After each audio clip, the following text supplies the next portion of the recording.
Il y a quelques jours, j'ai commencé à me sentir malade. Et le problème, c'est que ça m'a complètement niqué ma productivité, mon envie de travailler. J'étais complètement à côté de la plaque. Sauf que tu l'as peut-être vu, j'ai quand même tourné 3 vidéos.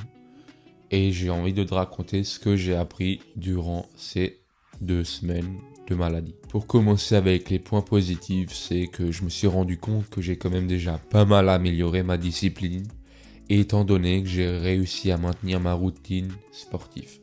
C'est-à-dire que avant, quand j'étais malade, je foutais rien. Je me posais dans le lit, je regardais peut-être Netflix ou autre chose. En gros, je me divertissais. Et là, c'était complètement différent parce que je me suis forcé à faire du sport. Même si je ne voulais pas, je faisais du sport. Je montais soit en haut, je faisais une séance de 45 minutes, ou alors si vraiment j'avais pas envie et je le sentais pas, je faisais juste un hit de 5 à 10 minutes. De cette manière, ça m'a pas pris beaucoup de temps, mais j'ai quand même fait mon sport journalier. Note-toi ça quelque part.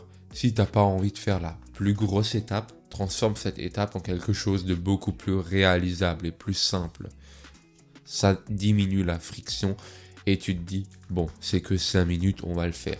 Alors que si c'en est 45, c'est une autre histoire. L'autre point positif, c'est que j'ai réussi à maintenir le nofap. Parce que généralement, quand je suis malade, je m'ennuie pas mal. Et puis là, on se dit, hop, je vais faire ça. Donc, généralement, on ouvre le téléphone, on va sur des sites pas très catholiques, et puis c'est parti. Là, pour le coup, j'ai réussi, et ça faisait déjà plusieurs semaines que j'ai maintenu. Donc, rien n'est impossible, tout le monde peut le faire. Et pour le troisième point positif, je sais pas si tu as lu le livre de Brian Tracy, Manger le crapaud. Moi, j'ai réussi à maintenir cette tâche journalière. C'est-à-dire que tous les jours, j'ai rédigé, j'ai trouvé une idée pour des vidéos YouTube et celle-ci en fait partie.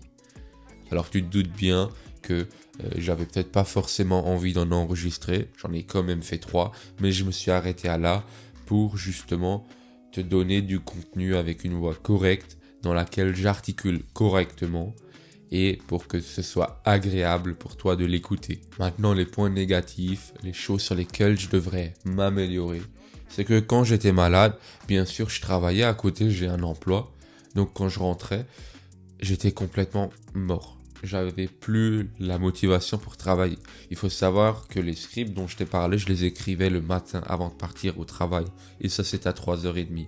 Parce que je me lève à 3h30 pour être au travail à 5h. Un autre point négatif, c'est que j'ai complètement arrêté de lire ou de me former.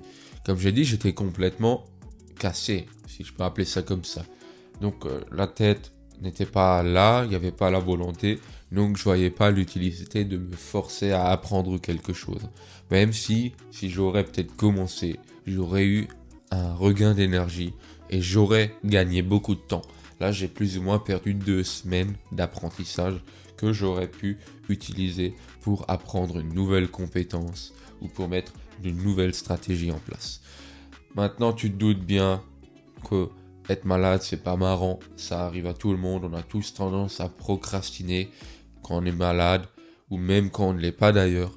Et si c'est quelque chose qui te touche et que tu as tendance à procrastiner, j'ai créé un coaching en one-to-one dans lequel je t'explique comment moi je me prends pour arrêter la procrastination. Tu as juste à cliquer sur le lien en description pour prendre un rendez-vous avec moi.